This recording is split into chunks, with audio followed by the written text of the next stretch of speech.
ఓం మహాగణాధిపతయే నమః. ఓం గురుభ్యో నమః. ఓం శ్రీమాత్రే నమః. మనం ఈరోజు బుధగ్రహం 6వ తేదీకి కరెక్ట్గా 6వ తేదీ ఈవినింగ్ లోపల ఆల్మోస్ట్ 7వ తేదీ నుంచి బుధుడు తన ఓన్ హౌస్కి వెళ్తున్నాడు. ఒక శుభగ్రహంతో కలవబోతున్నాడు. అది పర్టికులర్గా 23వ తేదీ వరకు ఈ రెండు గ్రహాలు కలిసి ఉంటాయి. 23వ తేదీకి జలరాశుల్లోకి వస్తాడు బుధుడు. వీటి వల్ల ద్వాదశ లగ్నాల వారికి, లగ్నం తెలియని వారు రాసి చూసేసుకోండి, ప్రాబ్లం లేదు. ఎటువంటి ఫలితాలు ఉన్నాయి అంటే ఎటువంటి మంచి ఫలితాలు ఉన్నాయి, ఎటువంటి విషయాల్లో జలరాశుల్లోకి మారినప్పుడు జాగ్రత్త పడాలి అనేటువంటి విషయాలని చెప్తుంది. నేనైనప్పటికీ కూడా చెప్పిస్తుంది సాక్షాత్ లలిత అమ్మవారిగా భావిస్తూ ఒక్కొక్క లగ్నం గురించి, లగ్నం తెలియని వారి రాశి గురించి తెలుసుకుందాం. కన్యా లగ్నము, కన్యా రాశి. కన్యవారికి గనక చూసుకున్నట్లయితే మీకు దశమ స్థానంలో ఈ యొక్క 6వ తేదీ నుంచి 23వ తేదీ వరకు గురువు బుధుడు కలుస్తున్నారు. ఈ గురుబుధుల యొక్క కలయిక అనేటువంటిది బ్యాంకింగ్ సెక్టార్స్, మార్కెటింగ్ రిలేటెడ్ రంగాల్లో ఉండేటువంటి వారికి, ఈవెంట్ మేనేజ్మెంట్ చేసేటువంటి వారికి, రియల్ ఎస్టేట్ రంగాల్లో ఏజెంట్స్గా కావచ్చు, రియల్ ఎస్టేట్ రంగాల్లో ఆల్రెడీ ఉన్నటువంటి వారికి కావచ్చు, ఇది మంచి కలయిక. ఎందుకు అంటే ఇక్కడ రెండు విషయాలు మనం గమనించాలి. కన్యా లగ్నానికి లేదా కన్యా రాశి నుంచి తీసుకున్న 12లో కుజకేతువులు కలుస్తున్నారు, దశమంలో బుధ గురువులు ఉన్నారు. సో ఎప్పుడైతే దశమం వృత్తి స్థానమైందో, బ్యాంకింగు, మార్కెటింగు, ఆడిటింగు ఇట్లాంటి వృత్తుల్లో ఉండేటువంటి వారికి, అలాంటి వృత్తుల్లో సెటిల్ అవ్వాలనుకునేటువంటి వారికి ఇది మంచి ప్లానటరీ పొజిషన్ చెప్పాలంటే. అలాగే రియల్ ఎస్టేట్ అని కూడా అన్నాం. ఎందుకు అన్నామంటే గతంలో ఏదో ఒక ల్యాండ్ ఉంది, అది అమ్మలేకపోతున్నాం, 12లో కుజకేతువులు నడుస్తున్నారుగా, అమ్మిపిస్తాడు ఎలాగైనా. అలాగే ఇన్వెస్ట్మెంట్కి మాత్రం మంచి టైం కాదు. ల్యాండ్ మీద ఉన్న ల్యాండ్ను అమ్మడానికి, మార్కెటింగ్ చేయడానికి, బిజినెస్లోకి వెళ్ళడం ఇట్లాంటి వాటికి బాగానే ఉంది. కానీ ఓన్గా ఇప్పుడు కుజుడు కేతువు 12వ స్థానంలో సంచరిస్తున్నందుకు రాబోయే 2 నెలలు కూడా ల్యాండ్స్ మీద ఇన్వెస్ట్మెంట్ చేయొద్దని చెప్తాను నేను. అయితే సహజంగా ల్యాండ్స్ ఇప్పుడు కేతువు మారుతుంది, పెరుగుతాయి.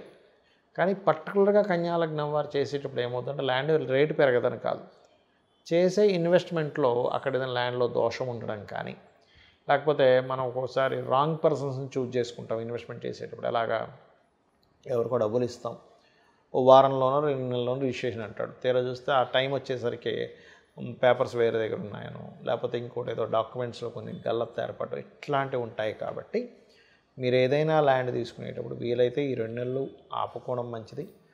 లేదు కంపల్సరీ తీసుకోవాలంటే మేము ఫలానా అనుకుంటే పూర్తిగా దాని గురించి ఇన్ఫర్మేషన్ తెలుసుకొని తీసుకోండి. కాకపోతే ఉద్యోగాలు మరియు అదేవిధంగా ప్రాపర్టీ సంబంధించిన విషయంలో కలిగేటువంటి లాభాలు, వివాహ ప్రయత్నాలు, జీవిత భాగస్వామికి కూడా మీరు ఏదైనా కోర్సెస్ చేయించాలనుకుంటే కూడా ఇది యోగిస్తుంది. ఎందుకంటే సప్తమాధిపతి ఈ లగ్నానికి బాధకుడైనప్పటికీ కూడా అక్కడి నుంచి చతుర్థ స్థానంలో ఉంటే మీ లగ్నానికి దశమ స్థానంలో కలయిక, బుధ గురువుల యొక్క కలయిక ఖచ్చితంగా మంచి ఫలితాలను ఇచ్చి తీరుతుంది. అందులో ఎటువంటి సందేహము లేదు, గుర్తుపెట్టుకోండి. ఇక మీరు నిత్యము వెంకటేశ్వర స్వామి ఆరాధన, గోవులకి క్యారెట్స్, గ్రాసము తినిపించండి, అన్ని విధాలా బాగుంటుంది. మనం చెప్పుకుంటున్నటువంటి ఏదైతే ఈ బుధగ్రహానికి సంబంధించిన విషయం ఏదైతే ఉందో ఇది ప్రధానంగా ఎవరి మీద ఎఫెక్ట్ ఉంటుంది అంటే విద్యార్థులు. గుర్తుపెట్టుకోండి, విద్యార్థులు బుధగ్రహానికి సూచనగా తీసుకుంటాం, మాస్టర్స్ గురుగ్రహానికి సూచనగా తీసుకుంటాం. సో ఈ బుధుడు గురువు కలయిక వల్ల ఏమిటి అంటే, ఒకటి ప్రపంచవ్యాప్తంగా, దేశవ్యాప్తంగా తీసుకుంటే ఈ రెండు గ్రహాలు ఎప్పుడైతే 6వ తేదీ నుంచి 23వ తేదీ వరకు కలిసి ఉంటున్నాయో షేర్ మార్కెట్కి ఒక మంచి ఇది, మార్కెటింగ్ రంగాల్లో ఉండేటువంటి వారికి మంచిది.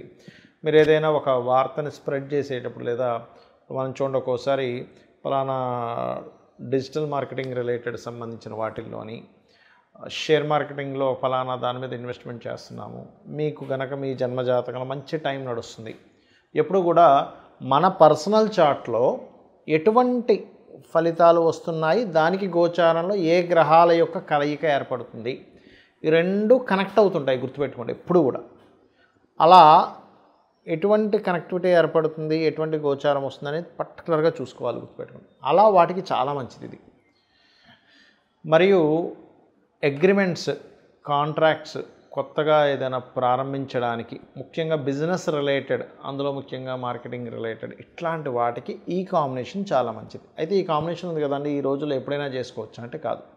మీరు పర్టికులర్గా ఏదైనా ఒక ముహూర్తం పెట్టుకున్నప్పుడు గుర్తుపెట్టుకోండి, ఏదైనా ఒక ముహూర్తాన్ని పెట్టుకున్నప్పుడు ఆ ముహూర్త సంబంధంగా కలిసి రావడము అనేటువంటిది ఉంటుంది. అయితే ఇందులో చాలామంది అంటారు ఏమండి ఇప్పుడంతా జ్యేష్ఠ మాసం అని, లేకపోతే తర్వాత ఆషాఢ మాసం అని, తర్వాత ఉండేటువంటి మాసాలు ఏవైతే ఉంటాయో మనకు ఒకసారి కలిసి రాదు కదా, అప్పుడు ఏం చేయాలి అంటే శాస్త్రంలో అభిజిత్ ముహూర్తం అని ఉంటుంది, అభిజిత్ లగ్నము అని ఉంటుంది. 11:30 నుంచి 12 ఆ ప్రాంతాల్లో ఉంటుంది. 12:30 కొన్ని ఒక్కొక్కసారి ఒక్కో సమయంలో ఉంటుంది. ఎప్పుడైనా ఒక ముహూర్తం పెట్టుకునేటప్పుడు దుర్ముహూర్తం లేకుండా చూసుకోండి. దుర్ముహూర్తము అదేవిధంగా వర్జ్యం లేకుండా చూసుకోవాలి. వర్జ్యం అనేటువంటిది ఉండకూడదు. చాలామంది తెలియక కేవలం రాహుకాలం చూసుకుంటారు. రాహుకాలం తమిళనాడు సైడ్ వాళ్ళది, మనం పాటించడంలో తప్పేం లేదు, కానీ అది వాళ్ళకి పనికి వస్తుంది. గుళిక కాలం, రాహుకాలాలు. అదేవిధంగా మీ జన్మజాతకంలో కనుక బుధుడు మంచి స్థితిలో ఉండి బుధగ్రహం యొక్క మహాదశలు నడిచేటువంటి వారికి కూడా ఈ బుధ గురువుల యొక్క కాంబినేషన్ మంచి ఫలితాలు ఇస్తుంది. అందులో ఎటువంటి సంశయం లేదు, గుర్తుపెట్టుకోండి. అలాగే మరింత మంచి ఫలితాలు రావాలి ఈ బుధగ్రహ సంబంధించినటువంటి విషయంలో, గురుగ్రహ సంబంధించిన విషయంలో అని చెప్పి చూసుకున్నట్లయితే మీకు దగ్గరలో ఏదైనా ఆలయం ఉన్నట్లయితే ఆలయం దగ్గరికి వెళ్ళి బుధగ్రహానికి గురుగ్రహానికి మధ్యలో అటు ఇటు 2 గ్రహాలు ఉన్నాయి, గుర్తుపెట్టుకోండి. ఎప్పుడు కూడా ఒక గ్రహం ఫలితం ఇవ్వాలంటే అటు ఇటు ఉండే పాపగ్రహాలు ఉంటే వాటికి రెమెడీ చేసుకోవాలి. అంటే కుజుడు, కేతువు, రవికి రెమెడీ చేసుకున్నట్లయితే 100% బాగుంటుంది, అందులో ఎటువంటి సందేహం లేదు, గుర్తుపెట్టుకోండి. అలాగే మరొక విషయం, గోవులకి క్యారెట్స్, గ్రాసము మరియు గోధుమ రవ్వ తినిపించడం ద్వారా ఆటంకములు ఏర్పడము, అనవసరమైన గొడవలు పడ్డము, ఇటువంటి వాటి నుంచి మీరు బయటపడతారు. ఇది దేశకాల పరిస్థితుల్లో ఒక రకంగా చెప్పాలంటే మనం గతంలో ఒక 3 నెలల క్రితమే చెప్పుకున్నాం, కొన్ని విభజనలకు దారితీస్తుంది అని. కేతు సింహంలోకి రావడం అనేటువంటిది ఖచ్చితంగా, కేతు ఎప్పుడైతే మనకి 7వ తేదీ వస్తున్నాడో అది రాబోయే ముందే విభజనలకు దారితీస్తుంది. ఖచ్చితంగా కొన్ని పార్టీలు చీలుతాయి. అయితే కొంతమంది అనుకుంటున్నారు కొన్ని పార్టీలు వెళ్ళి ఇంకో పార్టీలో కలుస్తాయని. కలవడం మాత్రం ఎట్టి పరిస్థితులు ఎక్కడా జరగదు ఈ విభజన కార్యక్రమాలలో ఉన్నప్పుడు. కాబట్టి ఖచ్చితంగా ఇది జరగనుంది. ఇక మీరు నిత్యము కూడా ఈ కేతుగ్రహము, కుజగ్రహము సింహరాశిలో ఉన్నప్పుడు దీన్ని పిశాచయోగం కూడా అంటారు. కాబట్టి ఎటువంటి ఇబ్బంది కలగకుండా అనుక్షణము మీరు చేసే ప్రతి పని కూడా సక్సెస్ అవ్వాలి అంటే కనుక సూర్య భగవానుడిని చూస్తూ చక్కగా చెంబులో నీరు తీసుకొని ఇలా పోయండి. ఆ సూర్యుల్లోనే గణపతిని, స్కందుని ఊహించుకుంటూ చేయండి. మీరే చూస్తారు అద్భుతమైనటువంటి రిజల్ట్స్ ఆ యొక్క స్వామివారి మీకు అందించడం జరుగుతుంది. అలాగే ఇంకొక విషయం ఏంటంటే ఇక్కడ ఈ కుజకేతువులు ఎప్పుడైతే ఈ సింహరాశిలోకి ఉంటున్నారో ప్రధానంగా ఈ అగ్ని సంబంధించినవి, ఇంట్లో ఏదైనా పవర్ రిలేటెడ్ వర్క్ చేసేటప్పుడు కానీ దేశకాల అంటే దేశంలో అందరికీ పనిచేస్తుందండి ఇది. ఈ పవర్ వర్క్ చేసేది, లేదా స్త్రీలు ఈ స్టవ్ దగ్గర వంట వండేటువంటి సమయంలోని ప్రధానంగా జాగ్రత్తగా ఉండాలి.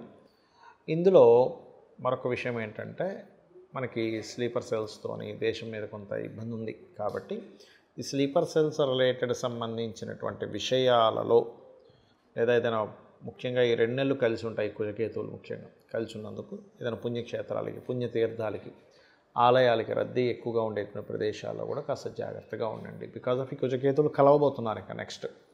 సో చాలా కేర్గా ఉండాలి. ఒక 2 నెలల పాటు కలిసి ఉంటారు.